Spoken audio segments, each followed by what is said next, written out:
नमस्कार किसान भाइयों बहनों। गोयल ग्रामीण विकास संस्थान कोटा द्वारा स्थापित श्री राम शांताई जैविक कृषि अनुसंधान एवं प्रशिक्षण केंद्र से मैं पवन कुमार। आज हम खड़े हैं राजस्थान राज्य के झालावाड़ जिले के खानपुर कस्बे में हमारे अपने फार्म पर। साथियों, विगत कई महीनों से कई वर्षों से हम लोग बिना जुताई सीधी बुआई की बात कर रहे हैं और इस अभियान को बहुत बड़े वृहत स्तर पर फैलाने की भी योजना बना रहे हैं। हमारा आग्रह रहता है देश भर के किसानों से कि आप किसी भी फसल की कटाई के बाद उसके जड़ भाग को निकालने के बाद उसको जड़ भाग को निकालने के लिए और भी कई सारी गतिविधि करने के लिए कई बार आप ट्रैक्टर चलाना बहुत ज़रूरी समझते हैं। हमें नहीं लगता ये कितना उचित है क्या है, पर हमने प्रयोग के तौर पर कई जगह कई सारे प्रयास किए। उसका एक उदाहरण आपके सामने मैं जहाँ पर खड़ा हूँ, ये खेत आप पीछे देख लीजिए। इस खेत में डेचे की फसल, डेचे का हमने बीज उत्पादन किया था। बीज उत्पादन के बाद ये ठूंठ, जैसे कि आप पूरे सीधी लकड़ियाँ आप देख रहे हैं, ये हमने कोई रोपी नहीं है, ये ज़मीन के अंदर लगी हुई है।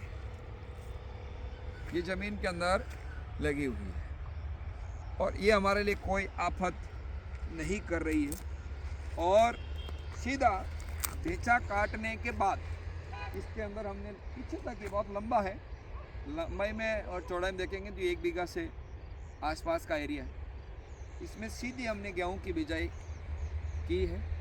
पहला समस्या किसान के मन में ये प्रश्न आता है कि क्या ये बीज उगेंगे। उत्तर आपके सामने है कि उगे हैं या नहीं। एक स्थिति आप आराम से अवलोकन कीजिए कि जहाँ बिना जुताई सीधी बुआई में क्या गेहूँ उगे हैं या नहीं उगे। यदि मेरे से आप पूछेंगे तो मैं कहूँगा बहुत अच्छे उगे हैं और जितना बीज हमने डाला है वो पूरा बीज। अब बात करेंगे जिस खेत में हमने जुताई की उसको। तो ये दिखने में बहुत साफ सुथरा है, पता नहीं क्यों आप किसान अपने खेत को साफ सुथरा चाहता है।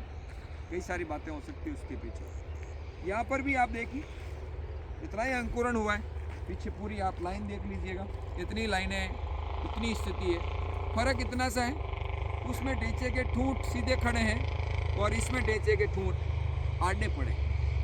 दूसरी बात, हम कहते हैं हमारा जो अनाज है वो इंसानों के लिए, चारा जानवरों के लिए, जड़ तना जमीन के लिए।